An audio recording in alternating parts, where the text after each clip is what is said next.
Hello and welcome to our UFC 320 post-show. Shout out to the boys in the back. Tremendous job with the watch party as always. And shout out to the brand new UFC light heavyweight champion, or should I say the brand old, or maybe the once again, I don't know. Point is, and you probably figured it out in case you didn't watch, Alex Pereira is your new UFC light heavyweight champion. Again, he defeats Magomed Ankalaev in very quick fashion. First round TKO. All it really took was an overhand right from all the way in Brazil. That's where it looked like it came from. An overhand right seemed to have hit Ankalaev like about here, like a little bit over the ear, and then dropped him, and then just unleashed 12-6 elbows on the head to the body. And he threw those elbows. He inflicted that ground and pound with anger. Like there was anger. The whole thing, even in the aftermath, it felt like he was still angry because, as he said in the post-fight interview, he wasn't himself back in March when they fought at UFC 313. He said no one believed him. Some did. And here was his opportunity to prove his point. He also did that thing which Rick or GC probably know where it comes from. It's from some sort of TikTok thing where he goes like this, he goes like this. He did it over Jamal Hill. Well, he did it 3 times right over Magomed Ankalaev. And then he made sure to say Shama a few times in his face because Ankalaev said prior to the fight that there would be no more Shama.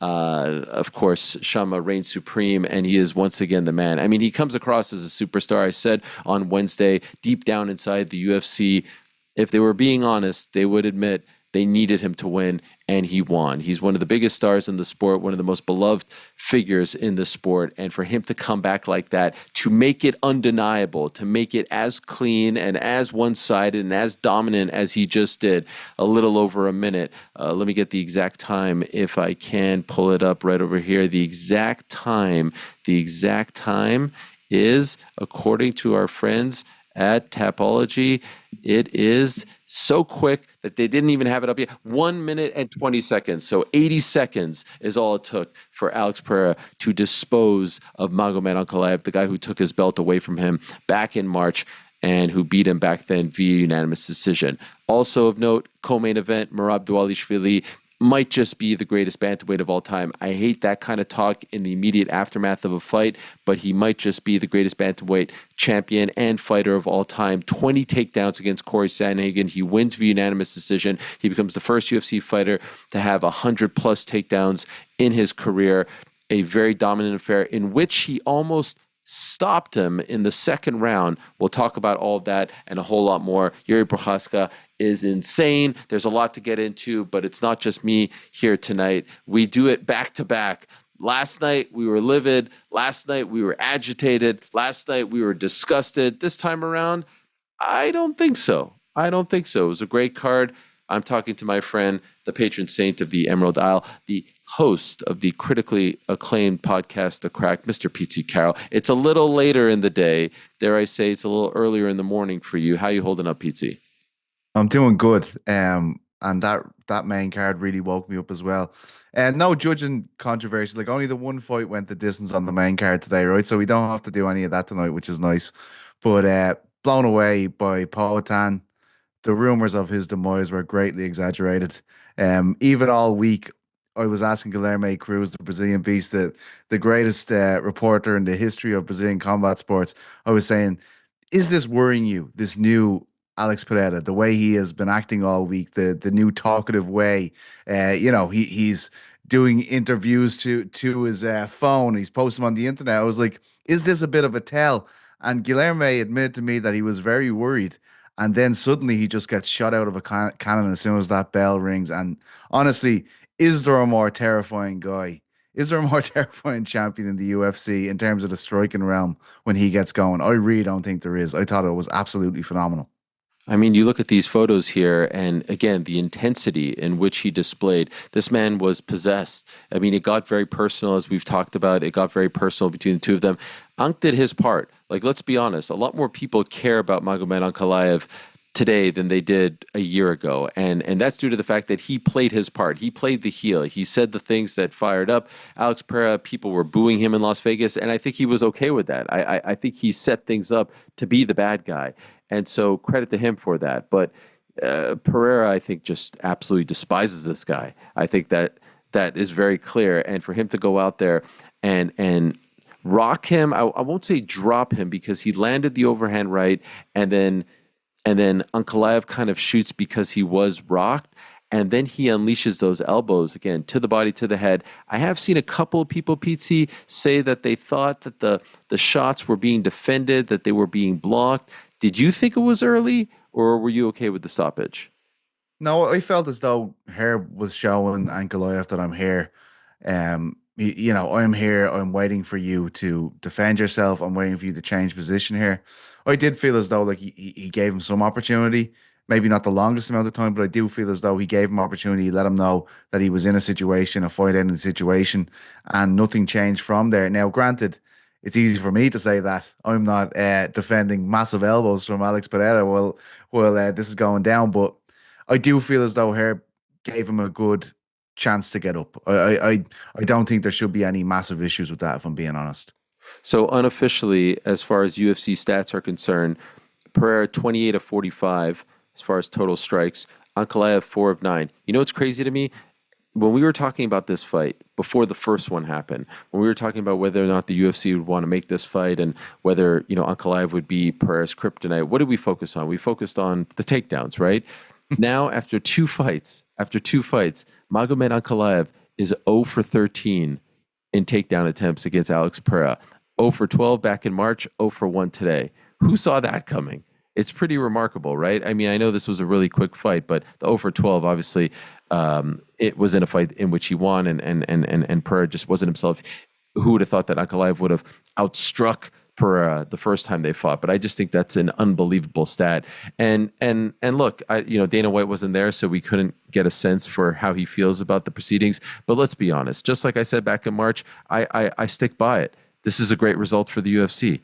Pereira being on top of this division is very good for them. And I know, there was some talk, even you and Guilherme spoke about it. All right, if he loses, no big deal. He could go up to heavyweight, and he'd probably be the biggest threat to Tom Aspinall. But Pereira being on top of this division, and we'll talk about the potential options, there's really two next for him, I think is very good for business. Would you agree?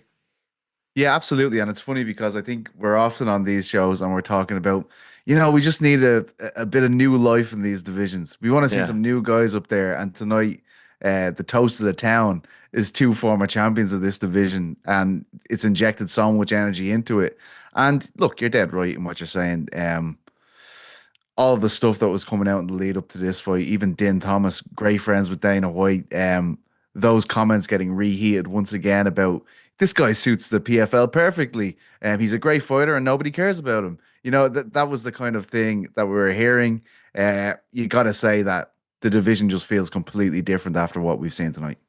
Okay, so there isn't much to actually say about the fight other than I think, both agree that Magomed Ankalaev isn't getting another crack at Pereira. Would you agree with that statement?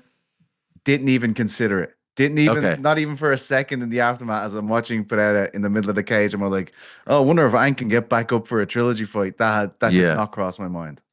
It was nice to see, members of Pereira's team in back of him. I mean, Ed Soares and George Guimaraes have been around for so long. It's unbelievable. Just another champion. Obviously, Pereira, champion at 185, champion at 205. Now his third title reign. I mean, again, this was the guy that Israel Adesanya once said, the only reason why he's here is because, he beat me in kickboxing. Now this is his third different title reign, which is unbelievable.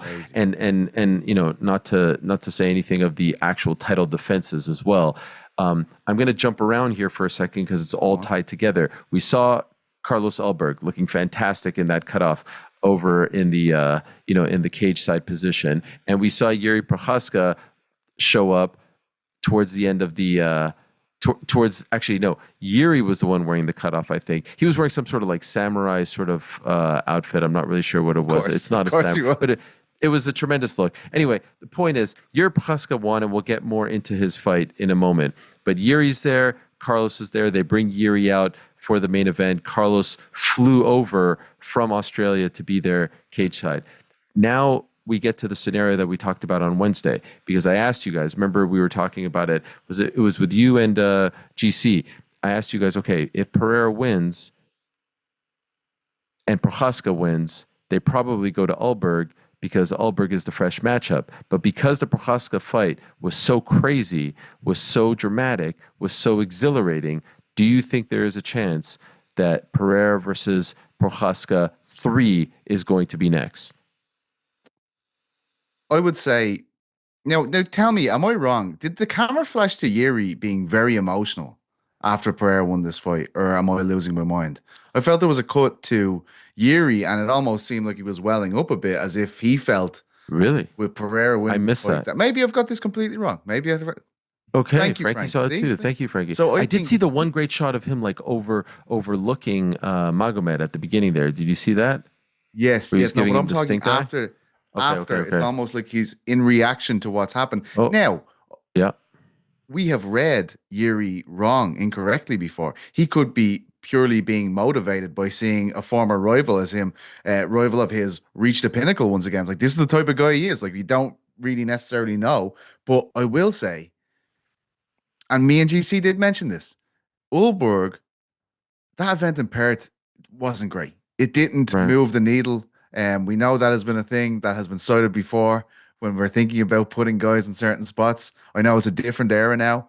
I like the Ulberg fight. I like the fresh rematch. But to say, like, Jiří hasn't catapulted himself straight back into that conversation with that kind of performance, I mean, he definitely did. The way it went down as well, it was the most Jiří shit of all time. I mean, 2 rounds, I thought Khalil Rountree looked absolutely tremendous. I thought he was like, wow, this is exactly how he wants this to be going. But alas, I was incorrect. It was in fact exactly where Jiří wanted the fight to be going, because suddenly he just came to life in the third, and you could see immediately, as soon as he started connecting, Khalil was shocked by it. He was not ready for this guy to be coming at him with such intensity in the third round, even though we know Jiří does this. Just incredible, because he didn't look great in those first 2 rounds. It looked like I remember Din Thomas coming over the commentary and saying, look at his legs, they're not underneath him. Something is wrong with this guy. I think Rogan at one stage, as he often does, was saying, I don't think this fight is going to last too long. And here he comes once again, this absolute berserker in the third round. I mean, where did we get this dude from? Have we ever had a guy like this before? He just feels completely unique. A complete fan favorite. The amount of text messages I just got just saying, Jiří, yes. Nobody is doing that when Ulberg wins a fight, unfortunately. I think he's great, but they just aren't doing that shit. It's different gravy with you, Jiří. If you would have asked me before this event, all right, Alex won and Jiří won. All right, what do they do with Alex? I would have said, oh, it's got to be Ulberg. Like, I love Jiří as much as anyone, but there's no chance. I sit here today and say, I think there's a great chance because of how incredible that was.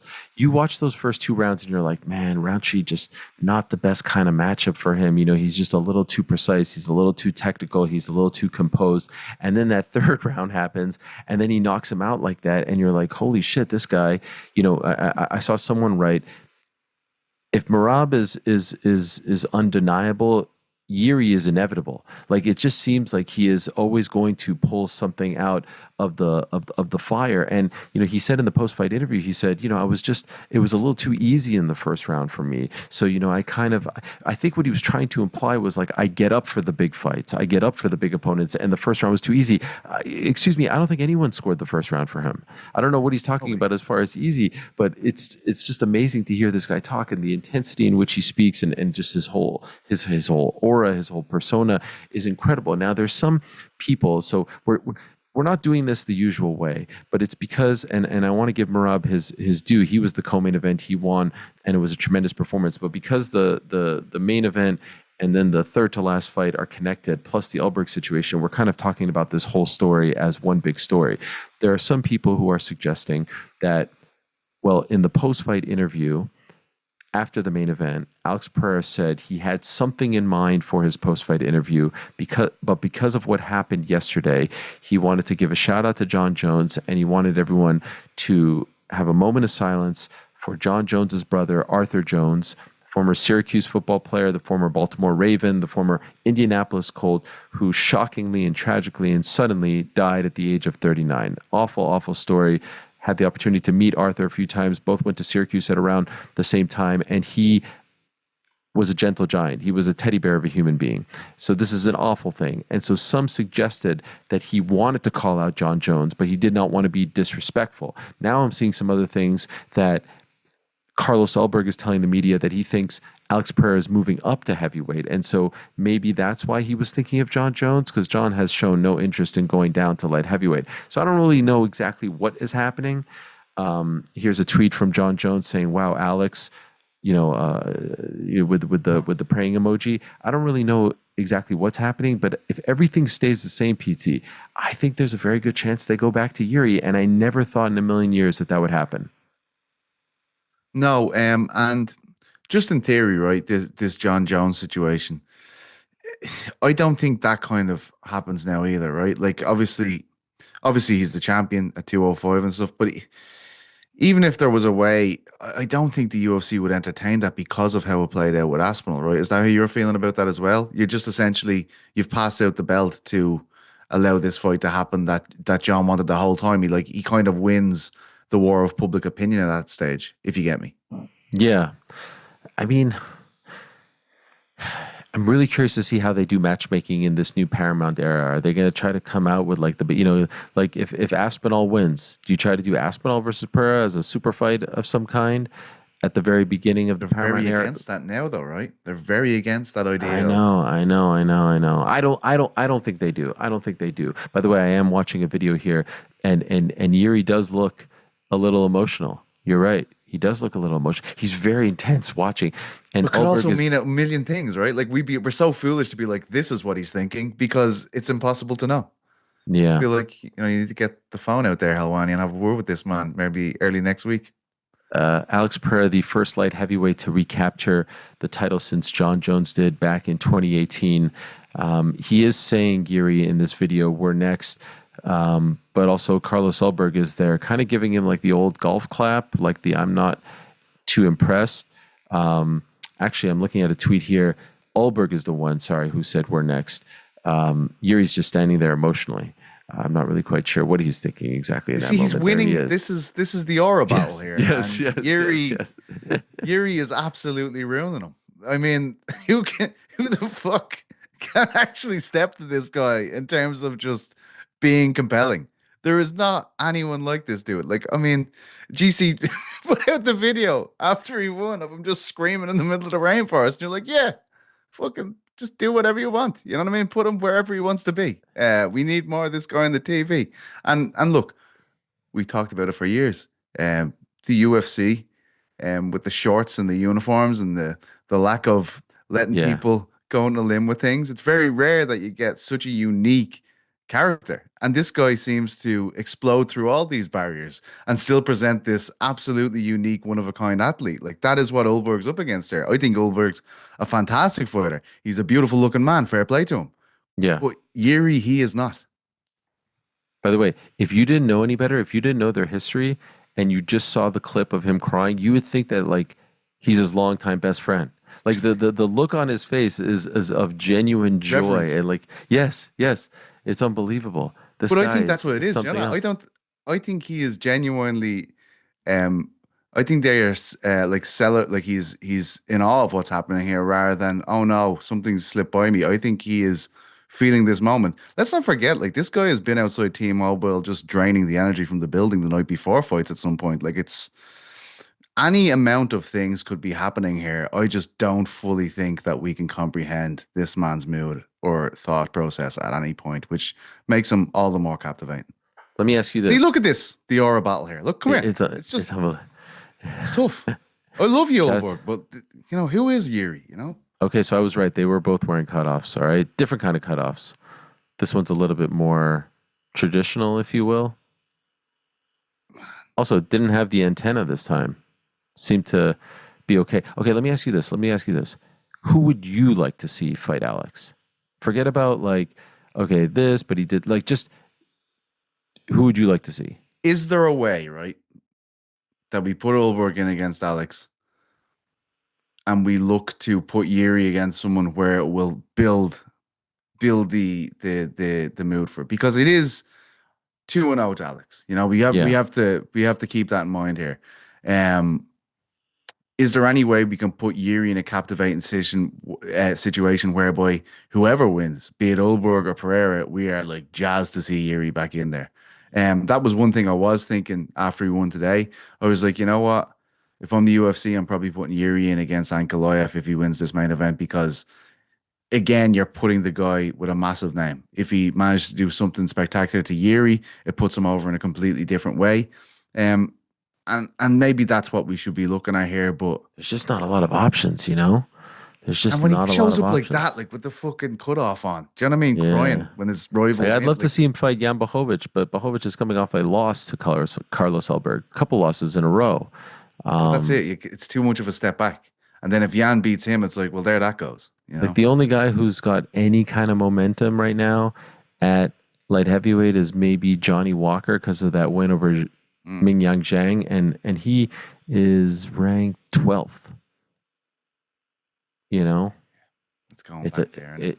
It's a tough one. It's a tough one, but man, what a win! What a win for Jiří! What a comeback! And you're right, he comes across fighting on this. They always put him in this pay-per-view slot. They always put him on a big show. It seems the crowd was behind him. The crowd absolutely loved him. To do that on the same card, to be there sitting in the front row, there's a tough choice to be made here, because honestly, I don't know if there's a wrong choice. You know what I mean? You put him on ice and let the Olberg v Pereira play out, and then Jiří's waiting there in for the new champion, or the Pereira if he wins. If you go with Olberg, it makes total sense. He's coming off a big win. He's on this winning streak. He's a fresh opponent. It makes total sense. If you go with the hot hand, I mean, look, it sounds like they're going. By the way, it sounds like they're going in the direction of Alex Volkanovski versus Diego Lopez.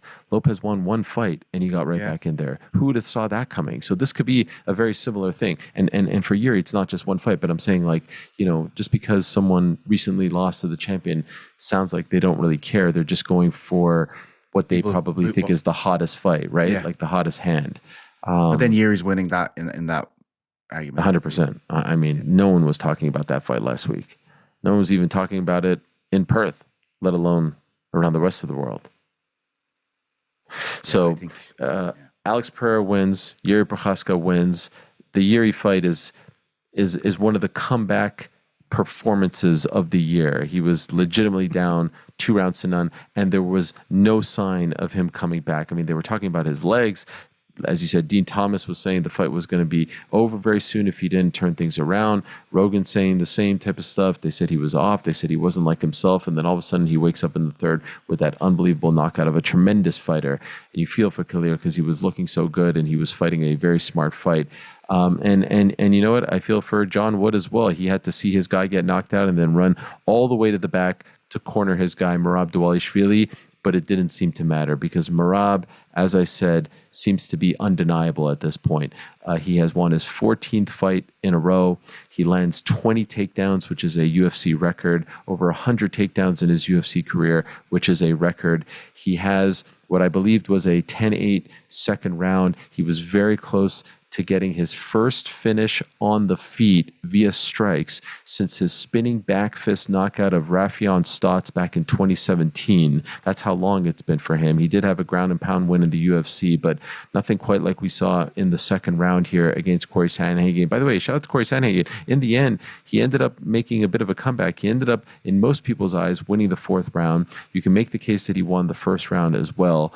And so a valiant effort, but the 10-8 round, obviously a tough one in the second, and Merab won that fight fair and square. It's an unbelievable thing to watch him do his thing each and every time out, because there's this, like I said at the top, I hate this thing about the GOAT, but as much as like my nostalgia and my heart is with Dominic Cruz, I don't really think it's a conversation anymore now, Pete. I really think he's the greatest bantamweight champion of all time, and I don't really think that it's a debate. Like, there's a lot of times that we bring this stuff up and it's like, 14 in a row, another title defense, his third title defense of the calendar year, which has never happened before for a bantamweight, and only 8 times in UFC history has it happened before, period. He's trying to get on the December card to make it 4. I mean, what more can you say about this guy? He's unbelievable, and it's just such a unique way of fighting that he has. You know, it doesn't feel it should work in this era of the UFC. And for a long time, I think they were putting him behind the eight ball because it's not a massively spectacular style, but it's just so impressive. And I agree with you. I think Sandhagen did great to get back into the fight on a number of occasions when I felt like other guys, he's just sapped their will and it's just impossible. He gets so far ahead that it's just a gap that they can't make up. But I thought Corey had a great first round. Again, the fourth, as you say. But even in those rounds that he was losing, in the gaps that Merab was not suffocating his legs and completely smothering him, he was trying to unload. He was trying to make something happen. And I really respect that. But it really is like watching a wild animal with Merab. Like the way he traps his prey almost. And once he has that body lock on you, you're just there. Like he's gonna go from single leg to body lock to takedown. He'll let you back up to get the body lock again. He might attack a single again. Next thing you're on the ground, you get back up and he's on the body lock again. And it's just absolutely suffocating. And the thing I always find about it, and we often talk about finishes and stuff because that's the currency in today's UFC. I think he's just enjoying himself in there too much. Like you hear John Wood being like, please attack the neck this time. Please, you're in the position, you're on the back, the neck is there for you. Will you please attack the neck? He said this to him at the end of the third and fourth, and he's just like, yeah, yeah, I will. And next thing, he's just shoving Sandhagen up against the fence, But kicking him in the legs and smiling and waving at the fans. He's just having a blast out there. You got to love it. it really is a joy to watch him do his thing. Some more stats and some more records for Merab. When he takes So down. okay, so in the end, he finishes the night with 117 takedowns in his UFC career. Like I said, he was at 97. He gets 20, so he's now at 117. Also, this was his fifth time in the UFC landing 10 plus takedowns in a fight. That's a UFC record. Do you know how many takedown attempts he had in this fight? I'd say over 50. 37. He had I 37 was going takedown attempts, which is an absurd number. He landed 20 of them, so 54%. He landed 114 of the 265 significant strikes that he threw. In total, he threw 399 strikes. He landed 243 of those. And Cory Sandhagen threw 257, was 0 for 0 in terms of takedowns. It was just a really impressive and dominant performance. And I would have been blown away if he would have stopped them. And he was very close. I mean, if you go back and watch it, it looked at one moment like Corey was out and that he may have woken him up. yeah. I would have been supremely impressed. I thought Corey had a real good chance against Merab because of the flying knees and because of how long and rangy he is, how good he is on the ground as well. But the fourth round, he showed some life, he showed some heart, he showed some fight, but I never quite felt like he was threatening here, like that it wasn't going to be Merab's fight. And now the question is, like I said, this is his 14th win in a row, which is the fourth longest winning streak in UFC history, by the way. Anderson Silva 16, Islam Makhachev 15, Kamaru Usman 15, now Merab 14. He's inching ever so closer to that record. By the way, the 20 takedowns, according to the UFC, new 5-round UFC record and the second most ever landed in any UFC fight. The question is, like, because he has beaten so many of these guys, it's going to be tough to start finding some fresh opponents. Cory Sandhagen was a fresh new face for him, but it looks like maybe Petr Yan is the guy. There How about aren't a that lot of Bautista options. fight? Bautista fighting on October 25th against who? Um, Yeah. Like, I mean, it's Uh, just, I'm just talking about if we're going for like, what is a fresh matchup? Like, if he is doing laps of the division here, we have seen situations like this before. A flyweight with Pantoja. I do feel as though, um, I think I can't remember who is Bautista fighting on Umar October 25th. Magomedov. He gets a win there. Like, we're not too far away from that. That's what, 3 weeks away. He Yep. gets a win there. Like that. That's a huge win. There's Like, Jan. There's this fight. If Batista wins, there's Ayman Zahabi, who's on a bit of a roll. Um, I want Jan and fucking Sean O'Malley. Don't be killing me. Can we just do that yeah, again, I'm please? sorry. And then we can move on.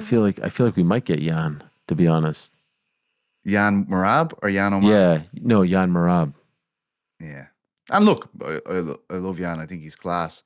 But that first fight was a tough one. Yeah, it was very, very, very one-sided. it was like like a Merab masterclass. It was like the most Merab fight you'll ever watch. You know what I mean? So it's just hard to get me up for that. Can I Um, just say, I was a little bit, like not concerned. I was just wondering. Marab came out with those glasses and he was smiling and dancing, and I was like, "Is this guy feeling himself a little bit? Like, is this what I noticed? The hair is looking all nice on fight week. He's got the nice fade, the very trimmed beard. The clothes are getting a lot nice. Like the guy's doing well for himself." And I was like, "Oh, is something happening here?" And then of course he goes out there, second round how almost wrong are stops we? Cory Sandhagen. This is Pereira and Merab. We're like thinking we're onto something here. Like Yeah, these yeah, yeah. lads, No, fucking something's gone terribly wrong, and show up no. with two vintage performances. Unbelievable. I love Come the on. fact, by the way, UFC was not on board with this guy. Like the UFC didn't want to give him a title shot. I think if he would have lost one of those title fights early on, they would have gotten rid of him. They didn't like his videos. They didn't like how crazy he was. They didn't like that he would injure himself doing all kinds of wacky Wouldn't things. fight his friend. Wouldn't fight his friend. Wouldn't That was fight a his big one as friend, well. Yeah. of course, yes, they would. I mean, and by the way, do you know that Aljamain Sterling's wedding is tomorrow, Yes. and Crazy. and he's going to be in it? Of course he is. This is I was why we love invited. the guy. Did I tell you I was invited? How are you gonna say no to that one? Is what I'm No, thinking. no, because Aljamain was on the show, and I gave him my usual like, oh, I didn't get the save to That date. blew up in your face, mate. That blew up in He's your the first one face. to ever take me up on the on the guilt trip offer because he actually sent me an invitation, and I told him I'm the best person to invite to one of these things because I'm not going to go, but I'll send you a gift. And I did send him a gift, and then he invited me to like the Friday get together, and I'm like, you're doing all of this on the same weekend that you're cornering one of your best friends. By the way, shout out to his wife or his Yeah, fiance, soon to be legend. his wife tomorrow. Like on the Saturday, the night before his wedding, he's at T-Mobile Arena cornering the bantamweight champion of the world. Usually you're having a dinner, you're doing whatever. I guess she's very understanding. You have to Saint be of a like lady. all of these significant others for fighters. I mean, how do they do it? It's absolutely mental. But fair play. That is absolutely fantastic. And of course he is. And we're going to see some videos of him tomorrow, probably dancing at the wedding, Yes, probably having the yes, time yes. of his life. You know what I mean? This is why we love the guy, and I cannot wait to see those videos. He's a very lovable guy. Shout out to Youssef Zalal, PT. Do you Oh know how my many God, strikes? Do you know how many strikes were thrown in this fight against Josh Emmett? no, I'd say One total. One total. He wins via armbar at 138. No tap, a verbal submission. But this was incredible stuff. You look at the stats here. Emmett, 0 strikes thrown, 0 strikes landed, obviously. And Zalal, just 1 strike thrown and got the takedown. And that was it. Actually, if I'm looking at this correctly, wait a second. Yeah, just Zalal, 0 for 1 as far as significant strikes, 1 takedown, and then 1 sub attempt. And that was it. What a win it for reminds Zalal, you right? of And what a story, too. oh, unbelievable. Like making his way back to the UFC and just going on this absolute tear. Did it remind you of Anthony Pettis' armbar against Benson Henderson? Someone Benson said that to Henderson, me. yes. When he Great just call. walks away, it just seems Yeah. real tight, and you're just like, it's over. And you're like, oh my God. And the But crowd, I think, like, was a little bit confused, right? I think they thought, wait a second, what just happened here? Sort of like that Pettis and Benson Henderson won in Milwaukee way back in the day. UFC 164 to be exact. look at you. Look at you. You had to trump me. Yeah, I thought I you was hitting you know with something yourself. there, and you're like, this is No, boom. This is what no, that happened. was a great one. That was the one where Benson Henderson showed up with the shorts with the black belt on it, which is always Yeah. a death knell. Every time someone showed up with the black belt shorts, they got submitted. Apart from BJ. Yeah, perfect. Like that. Come Yeah. on. You know, Yeah, yeah, yeah. the But pioneer of the black belt shirt. sure, sure, sure. I mean, other than is what I meant. Yeah. Other than Baby Okay. J. But a nice story there. Yusuf Zalal, the Moroccan devil, very likable character. What about the Well, takedown? He yeah, just yeah. smashed into him. Like he just fucking, it was like a truck. Like, look at Josh Emmett. He is a tank. And Zalal like looked smaller in stature than him. He just crashed into him. And it was down on the ground. And then immediately just kind of transitioned into that situation. Like, he's so impressive, man. Like that's crazy, dude. Josh Emmett, like it's an insane win for him. And I think it's the kind of win he needed. Like I know he has the win over Kadar, and that was a decision. But this on the pay-per-view against Emmett, a guy that we've seen in there with like Ilya Taporia went, was it 5 rounds with Josh Emmett? hmm And then just see him just crash through him like that. So impressed with the guy. This guy, Yusuf Zalal, lost to Sean Woodson in June of 2021. That was his third loss in a row. Lost to Sung Woo Choi and Ilya Taburia prior to that. Then drew majority draw against Damon Blackshear, leaves the UFC, wins in Sparta 93, then wins in an organization SCL, then wins a boxing match, then wins a kickboxing match. That was all the same night, mate. Same night. About this. Yes, Crazy. same night. And then he gets back. No, then he goes to Sparta, wins, same night in MMA. Yeah, so he did MMA, boxing, kickboxing, right on the same night. That was the tournament, man. Like, imagine Insanity. going from the UFC to this, like, you're fighting Yeah. one night against, and do you know what? He said it was like a Champions League draw that night, like who you're gonna fight. He was like, so the boxing matches first, he's like, oh, I've got better hands than everyone. This is gonna be fine. They're like, you have drawn the only professional boxer that we have in this tournament in the first round of this tournament. You know, he said it was just every round was absolute hell. So he really went back to the bottom to get back to the top, which is incredible. And since then, he returns in March of 2024. I thought he was one of the comeback fighters of the year. Subs Billy Quarantillo, subs Jarno Aarons, subs Jack Shore, All right, decision Calvin Kattar, and subs Josh Emmett. 4 of the, 1, 2, 3. Yeah, 4 of the 5 subs. Unbelievable. What a story. He was shortlisted for comeback fighter of the year last year. Yeah. I think I gave it to him. There from the young Crown boys as well. Yeah. What a guy. What a win for him. Tremendous stuff. And then the night started with the GC Bowl, his most anticipated fight of the year. Joey Pyfe, your boy, beating Abus Magomedov. He wasn't. He showed winning via second round. Joe Pyfer once again. Yeah. And it didn't look like he was going to beat Joe Pyfer early on, Reggie. Sorry, Ariel, let me tell you. You call me Reggie? I did, yeah. You usually talk to your dog about fights? Oh, yes. He's usually sitting beside me on the couch, and I'm so like, listen, Reg. So you usually just say, hey, Reg, look at that. Abbas, looked really good in the first round. He had Joe in some horrific situations. He had some really tight submissions. Like, it looked like it was all going wrong again. And I was like, oh, my God, this is rough. But then he came back in the second. Unbelievable. Really, really great fight. It's exactly what he needed, to be honest.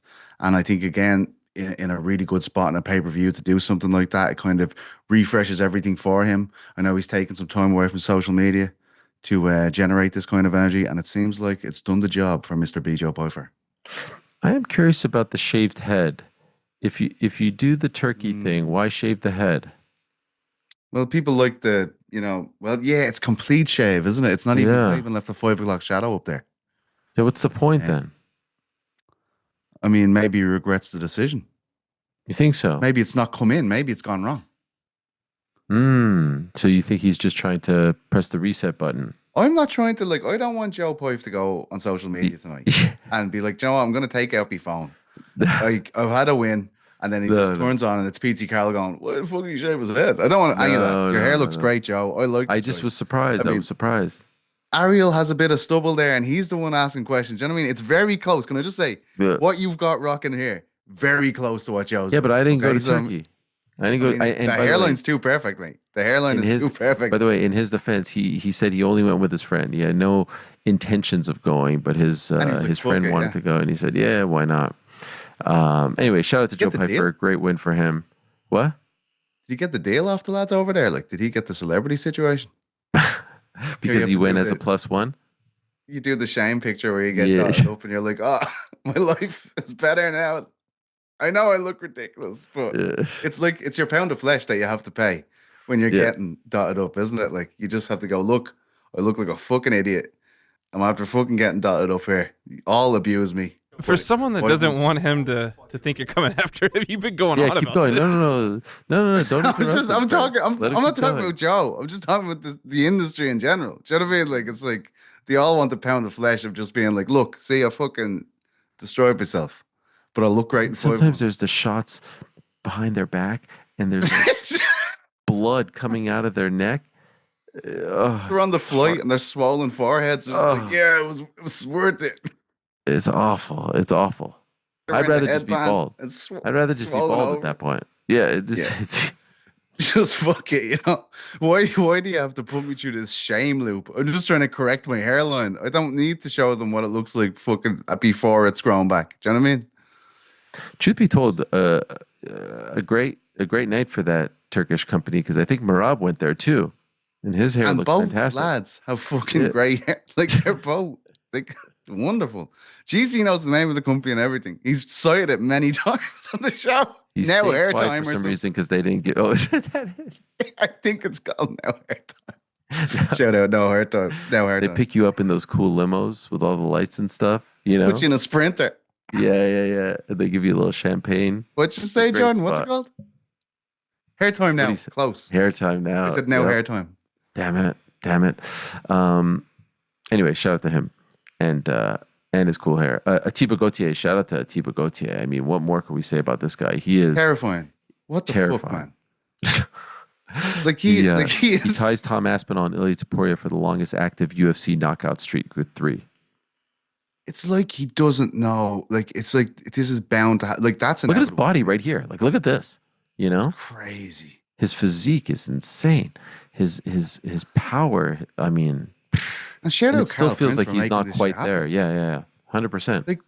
Like such a wild amount of work that went into that. Like I spoke to him about it before, but I was talking to Chuck, who was at the event tonight. He was sitting in the front row with his beautiful white hat on, and I was saying, like, you need to talk about this guy about how he did this because it's like, do you know he was inspired by like Manchester City and football academies? Like that's why he started looking into like how can we get guys from these areas where they don't have the facilities like we have.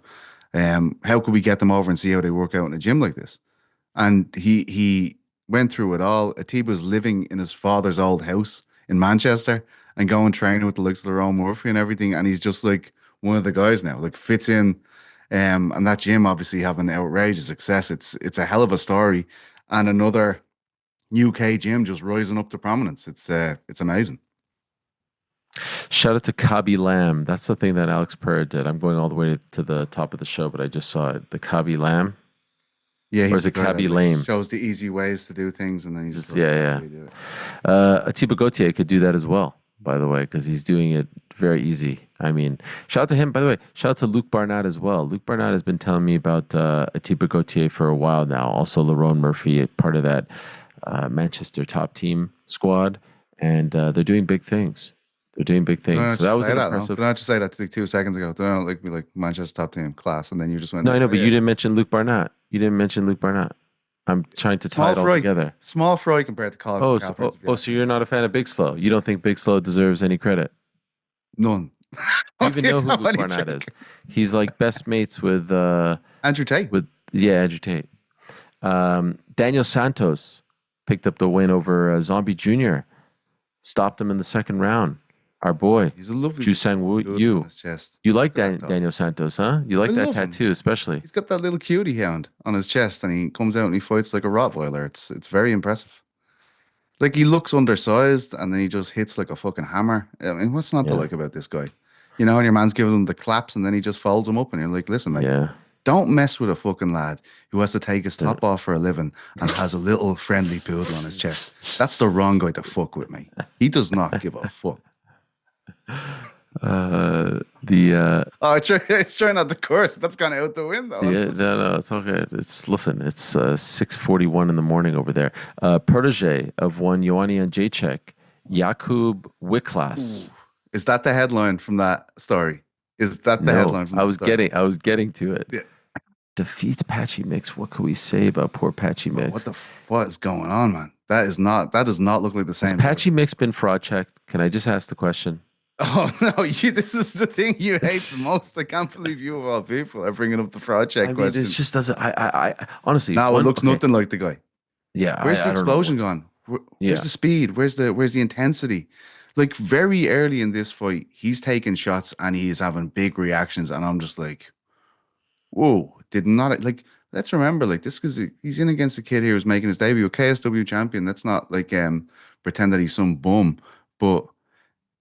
We were thinking Patchy Mix was on a completely different level. We thought, and we all were guilty of this. Like we all can't just hide from it now. We were all saying the way he was looking in Bellator, he can contend for a title nearly immediately in the UFC. This time when Volkanovski's the champion, he looks so far away from that now.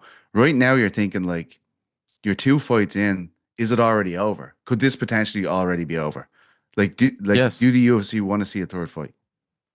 I think they will give him a third fight, but this is I don't recall a fighter coming over from a major organization being a champion in said organization and having this kind of start. I mean, people have started 0-2. I mean, Merab started 0-2, but he wasn't, a champion in another major organization. And this drop off is just. I thought maybe the first fight, octagon jitters. I thought maybe just was off. Took the fight on short notice, if you recall. But this is weird. This Shocking. is very weird. It's genuinely shocking. Like it's and it just doesn't look like the same guy. And people will say, "Oh, it's because of the competition." I don't think it is. It does not look like the same speed of athlete we saw. It does not look like the same guy that we saw taking shots. Like very quickly, he looks rattled by this situation in this fight, which was kind of weird to see. Like it really. He was getting into positions where he usually has a lot of success and just not able to execute back takes, not able to execute even like control positions, really. Like stuff this guy looked like a jiu-jitsu phenom. He looked like the equivalent of like a BJ Penn when he arrived in the scene. Like that's how quickly he was going through guys. To see this is honestly just so unexpected and really like. I hate to say this because I was such a big fan of him, but it's like one of the most underwhelming UFC signings in history based on what we were expecting, Makes you wonder just how good is Juan Archuleta. That is what I was wondering as I was watching the fight. I was saying that to myself. Edmund Shabazian is putting it together. This was a guy who it seemed like at one point wasn't going to live up to expectations, but that was a nice win over Andre Muniz. And in picking up said win, a first round TKO, he is now at 7 finishes, and that's good for tied for second with Brendan Allen and Anthony Hernandez. As far as active middleweights are concerned, Gerald Mearshart has 12. He's now tied for most UFC knockouts among active middleweights with 6.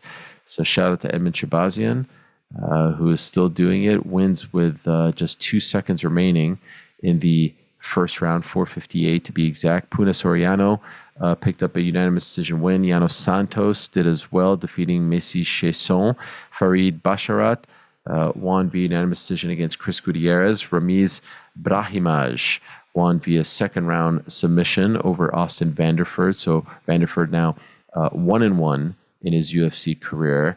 And in a fight that made Frankie very happy, and a result to be specific, Veronica Hardy picking up the curtain jerker win over Brogan Walker. Frankie, give us your assessment of Veronica on this evening. Oh, it was a terrific fight. Didn't expect any less. Thank you, Frankie. Dan Hardy getting a bit of love on the broadcast today. See that? It was nice. Yeah, you're just shouting him out, bit of citation. You know what I mean? DJ too. Pretty crazy. What's happening? Yeah, it's a new leaf, a new world. The ice is thawing. It all started with the Logan Paul impulsive interview with Dana White. And there you go. And look at that, all sorted out now. Thank God. You have no idea what I'm talking about, huh? No, not a wow. This is crazy. His brain is gone now at this hour. Any final thoughts? Any final thoughts? By the way, wasn't Chuck supposed to join us via phone call? He can't be bothered gallivanting up and down the strip. Oh, is he here? No, Chuck, are you there? Sorry. Any final No, thoughts? I texted him and he big-timed me. Didn't even answer. He said he couldn't find the right hat to wear for the occasion. He said he was going to call me as he left the arena. But like, when did you reheat that? Like, did you say that to him today? Say, there, get ready for the call. Of course not. I mean, I thought we kind of just established it. Win or learn situation for everyone, probably, I think.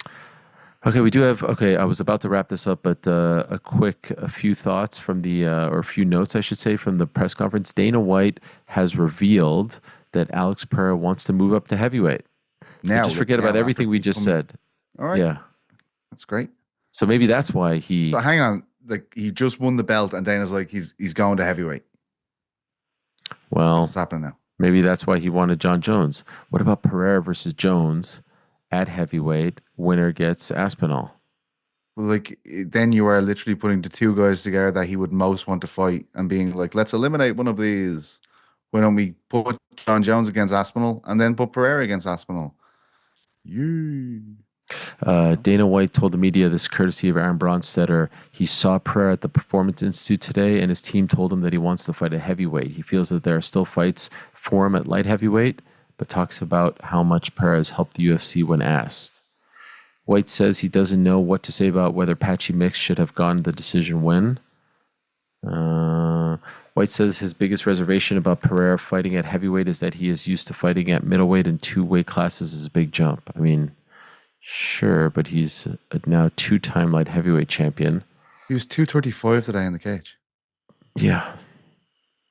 White says that he loved that Merab wants to fight all the time. Was impressed with Joe Pyfer. Some pretty hard hitting stuff at this press conference, sounds like. I'm just kind of reading it. White says that he believes Alex broke or dislocated his toe or toes. I did see that. Yeah, I saw him messing with them, yeah. Yeah, he was playing around. He did confirm that the winner of Arman versus Dan Hooker is the #1 contender, which he rarely does that. I'm just kind of reading tweets here, so I'm not actually listening to what he says. Sometimes the summation is a little bit different, but that's pretty big. November 22nd in Qatar. What else? White House info out there or anything? He was asked about Conor McGregor, White House. Yep. 700,000. Anything? Yeah. It's gonna happen. See, Conor is fired up. So I mean, the Alex Pereira, Jon Jones moment makes a lot more sense now because he said that he had something in mind. He didn't want to.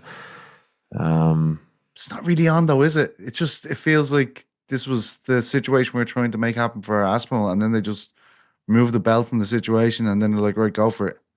And like that was our issue, right? But it's also like suddenly Jon wants to fight, and you're like, let's do the Pereira fight when the one that we all wanted was just there, and we just disregard that now. Doesn't feel right, Ariel. No, I know. I get it. I just wanted to read real quick. I mean, there's so many tweets here.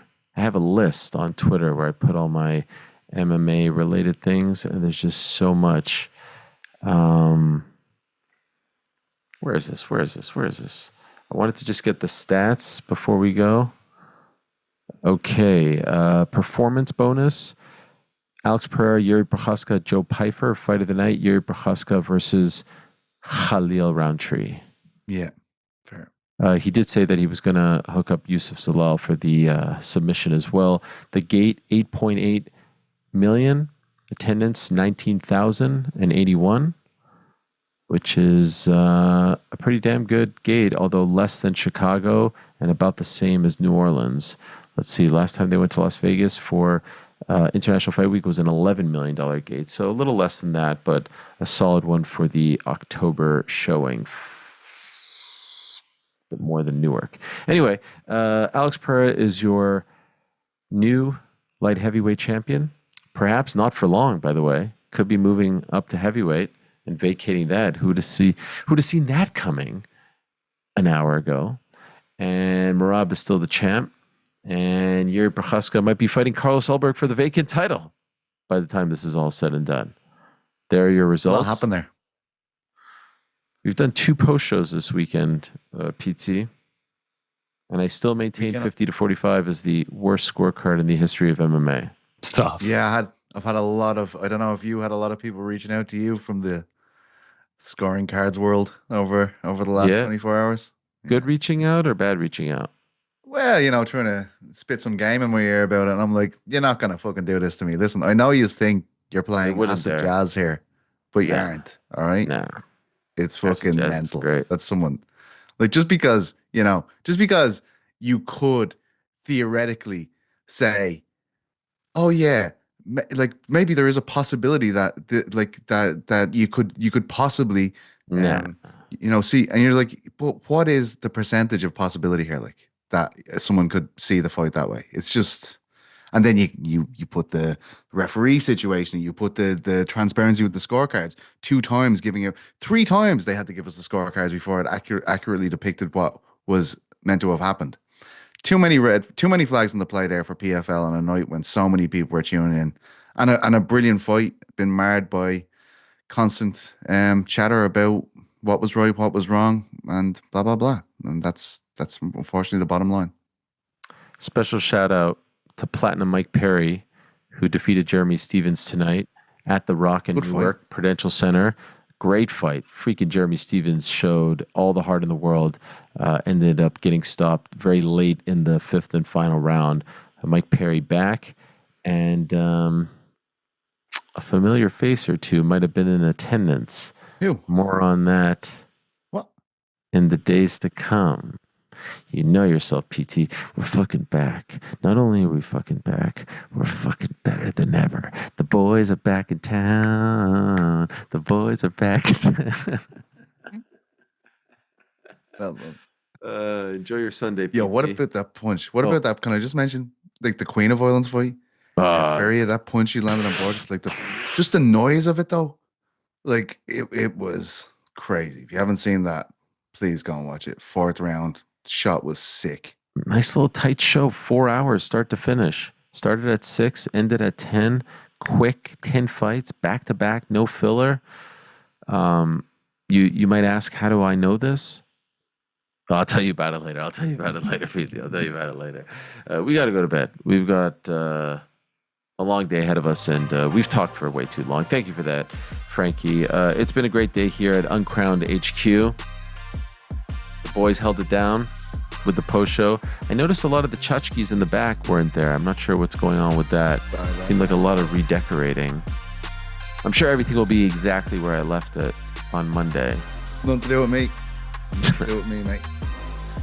Bills Pats Sunday night. Shout out. Oh, is that it for the music? Is a quick track? Frankie? Yeah, man. It's like I thought he was going to start dropping some bars there. To be honest, he was kind of heating up there. Anyone catch the Blue Jays game against the Yankees? Game 1? Nah, we won't bring that up. We're out of time, everyone. Congratulations, Alex, Merab, Jiří, all the big winners. Bye, PT. We'll talk to you later. Peace. We're out.